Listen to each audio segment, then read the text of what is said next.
What's going down, Commanders? Hope you're doing well this fine Tuesday morning. I've seen this question asked, and basically this picture I've stolen off someone else, and the question was, which one should I go for? And there's a big problem within the game right now, and it's all down to kixeye. Basically, what kixeye are doing is to be able to play the next event, you have to have done the previous event. That's a knock-on effect. Every time you do an event, you have to get the latest units, weapons, upgrade tokens, to then be able to move on to the newest event, the next event that's coming, except for the sector breach. That's an event all on its own. But basically, the standard events is just, you need to do that one to be able to play the next one. So, for instance, you need to do this main event to be able to play the holdout, or you need to play the holdout to be able to do it's just a knock-on effect to the way the game is. And the question is that I'm going to try to answer. I hate telling players what to buy, what to do, what to upgrade, because their style of play isn't necessarily the same as my style of play, and it's one of them things that I don't like doing. But so many people have asked this question over this last event, and we've got about a day and a half left on it. Hopefully I can put something in your head that will make you see that what I'm trying to say is maybe a little bit correct. It may not be your style of play, but it may be what you need to do. So basically, the question is, what one should I get? And what I'm going to try to tell you now is there's one more skirmish left. This month's skirmish is infantry only, and they're heroes. So it's the 3 infantry, darts, stalkers, and diviners, and the 3 heroes, Dr. Hemlock, Rosie, or Omen. Wipe Dr. Hemlock and darts off your list. Don't even bother with them. To me, they're absolutely useless for any. They don't hit a target, so they can miss anything that's fast moving. So to be able to play the sector breach, skirmish, I keep calling it sector breach for some reason. To be able to play the upcoming skirmish, you need one of these 2 and some of the base units, stalkers for Rosie and diviners for Omen. But I would prioritise one of these 2, probably Omen's the most strongest out of these 2, even the 3. So if you can, try to get Omen. But if your style of play is Sentinels, and you can get out there and you can get the Rosie, get the upgrade logistics for Rosie, the build tokens, and be able to buy some of the Stalkers, go for it. But Omen and Diviners are probably the stronger of the 2 overall. But I think last skirmish I used Rosie and Stalkers with the Survivor's Warlust. But again, it's my choice. It's my style of play. It's not necessarily correct. It's just my style of play. So yeah, think about the next coming. I want to call it sector breach, but I know it's not, skirmish. That way you're in good stead. If you can grab some of these and about a toon's worth of each of their base units, you should be good to go next skirmish. Then you've got to look into the following month, which will be vehicles only. And don't forget, next skirmish is the last vehicle, and it'll be a corpus vehicle. So next skirmish, if you can grab skirmish, if you can grab the vehicle for it, the hero, and all the upgrade logistics, all the tech, and because you've got these units, you'll make the following main event easier for yourself.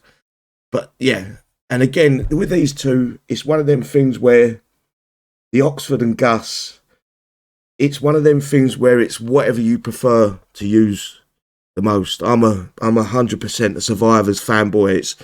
I'm so biased, it's unreal. So I'm not going to tell you which one to buy. I prefer Gus over Oxford.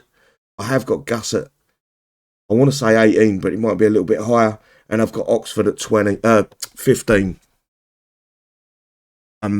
Still, I prefer Gus over Oxford. It's because he's just he shoots fast, he gets that warlust and everything else. But I can understand why people might like Gus more, because of his that effect he gets and that high priority drone. I forget what it's called, admonishers or something like that. Again, you basically, you're getting these so you can play the following. And don't get me wrong, they're good units in their own right. They're useful throughout the game at the minute. But you are getting them purely so you can play not this month's skirmish, the following month's skirmish.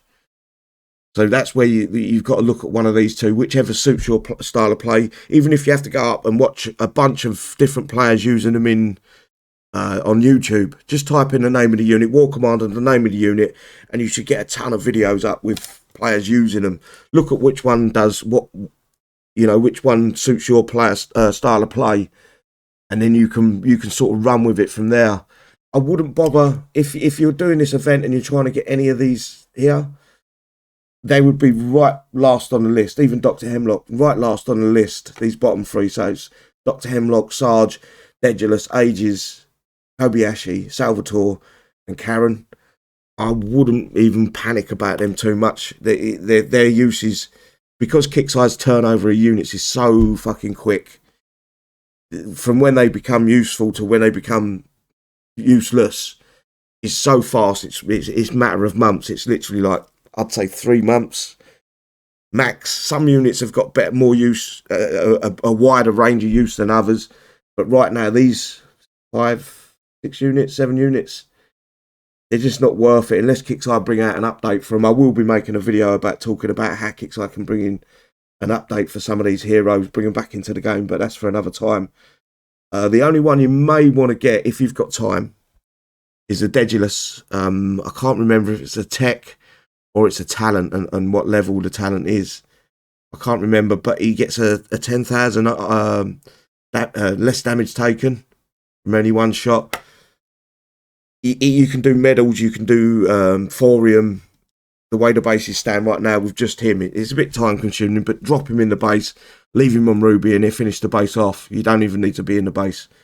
He's maybe the one that you want to maybe grab if you haven't got him. Get him a few levels as well. Let me just check, see what level Dedulus needs to be at to... I think it's a talent off the top of my head. And it's a level 10... No, sorry, it's a level 10... Yeah, level 10 talent, which gains a 4,000 flat damage reduction. It's not a 10,000. I'm glad I brought this up so you get it.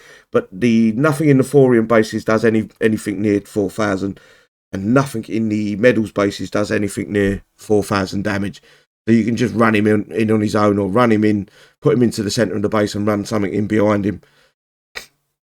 So hopefully that helps you out a little bit. But yeah, all I'm trying to do is, I'm not trying to tell you what units to buy. I'm trying to tell you what events are coming up next and what units you need for that event, if you know what I mean.